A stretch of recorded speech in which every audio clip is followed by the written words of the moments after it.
यूहन्ना की इंजील उसका 19 बाब उसकी 26 से 27 आयत तक। यीशु ने अपनी माँ और उस शागिर्द को जिससे वो मोहब्बत रखता था पास खड़े देखकर माँ से कहा, ऐ औरत, देख तेरा बेटा ये है।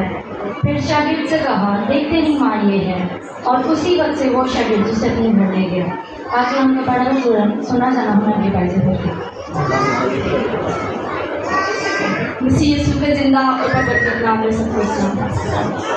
तीसरा कलमा मोहब्बत का कलमा, यूहन्ना 19 बाब 26 से 27 आयत। यीशु ने अपनी माँ और उस शागिर्द को जिससे मोहब्बत रखता था पास खड़े देखकर माँ से कहा, ऐ औरत, देख तेरा बेटा ये है।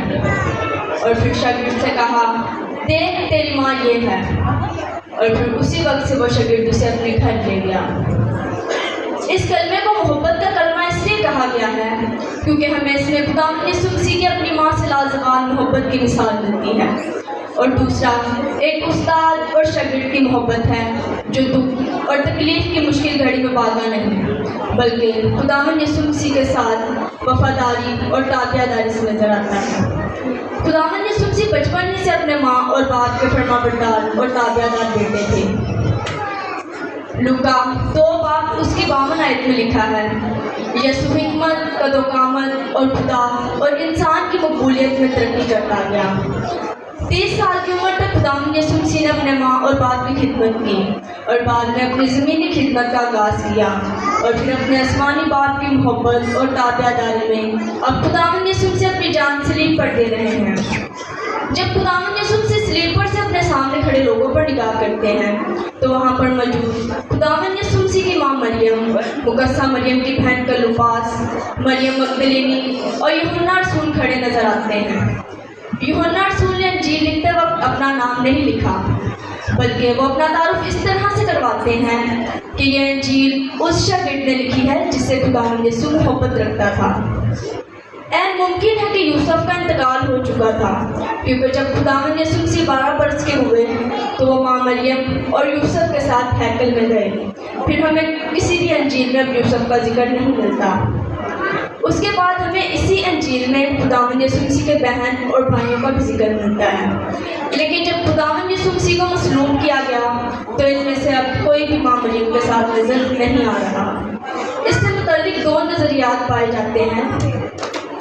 यूहन्ना 7 बाब उसकी 5 आयत में लिखा है, क्योंकि उसके भाई भी उस पर ईमान ना लाए और अगर बाद में खुदावंद के भाई उस पर ईमान ले भी आए थे तो दूसरे शागिर्दों की तरह वो भी सरदार काहिनों और रूमियों के डर से भाग गए थे।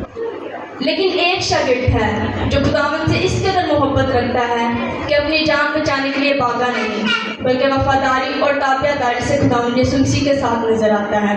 खुदावंद यीशु मसीह को जहाँ भी लेकर जाते खुदावंद यीशु मसीह के पीछे पीछे जाता और अब वो खुदावंद यीशु मसीह के सलीब के सामने खड़ा होकर अपनी मोहब्बत का सबूत दे रहा है।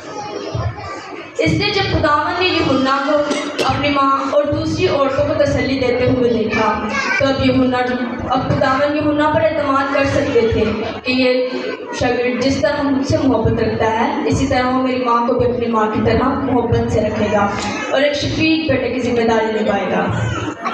वो तो ज़्यादा एतमाद और भरोसे के लायक होता है जो दुख और तकलीफ के मुश्किल हालात में आपके साथ हो बल्कि निस्बत उन पूरी रिश्तों के जो दुख और मुश्किल हालात में आपके साथ खड़े ना हों। दूसरी बात जो हम इस कलमे से सीखते हैं वो ये है कि खुदावंद यीशु मसीह दुख और तकलीफ में होने के बावजूद खुदावंद अपनी फिक्र नहीं कर रहे बल्कि खुदावंद को अपनी माँ की फिक्र है क्योंकि खुदावंद को मालूम था कि मैं अपने आसमानी बाप की मर्जी को पूरा करके उसके पास जा रहा हूँ लेकिन मेरी माँ को इस मुश्किल घड़ी में सहारे की ज़रूरत है।